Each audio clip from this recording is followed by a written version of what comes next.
Talking about the fuel supply to Gaza that has been cut by Israel amid the ongoing war with Hamas, U.S. National Security Council Coordinator for Strategic Communications, John Kirby, on October 25th asserted that America would continue to work with partners in the region to push for fuel to get in Gaza, as it is a precious commodity that's running out. Israeli officials have told CNN that they do not support any transfer of fuel into Gaza, which Hamas has said is required for any sort of deal to release hostages. Does the U.S. support that position? Separate and distinct from the hostage situation and what we're doing to try to get them out. I want to be careful that I'm not talking about the specifics of the conversations that are going into getting these people out, lest I say something that makes it harder to do it in the future.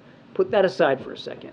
We have said, continue to say, that fuel is an important commodity for life and sustainment in Gaza for the Palestinian people that are still there. And we know that fuel is a precious commodity that's running out, and you need it for generators in hospitals. You need it to run the desalination pumps so that you can drink fresh water and not seawater.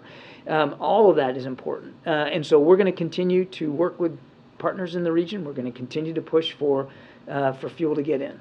Now, look, that said, I said this again yesterday, we certainly understand Israeli concerns about the possibility for Hamas to abscond with fuel and use it for their own purposes and not allow it to be used in hospitals and desalination plants. We understand that. That is a legitimate concern, no question about it, which is why, again, Ambassador Satterfield is on the ground working this so hard. There's a balance here that has to be achieved. Obviously, we haven't achieved it yet, but we still believe, just in general, that fuel needs to be able to get into the people of Gaza. However, John Kirby asserted that America would continue to provide assistance to Israel in the war. He further said that a ceasefire right now would only benefit Hamas. We are going to continue to make sure Israel has the tools and capabilities that they need to defend themselves. We are going to continue to try to get that humanitarian assistance in.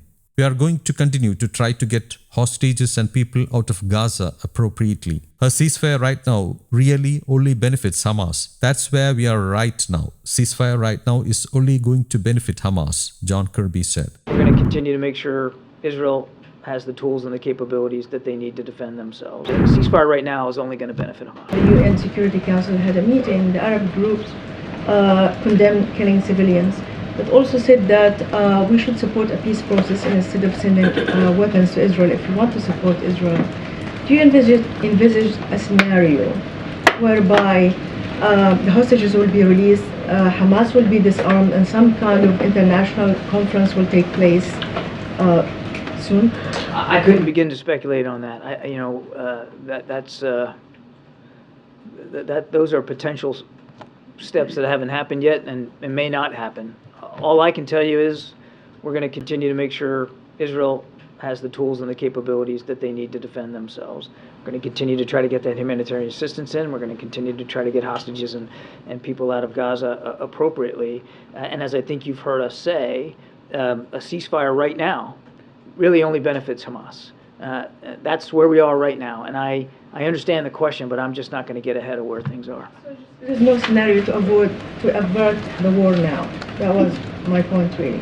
There's no other scenario to avert. There's already combat between Israel and Hamas.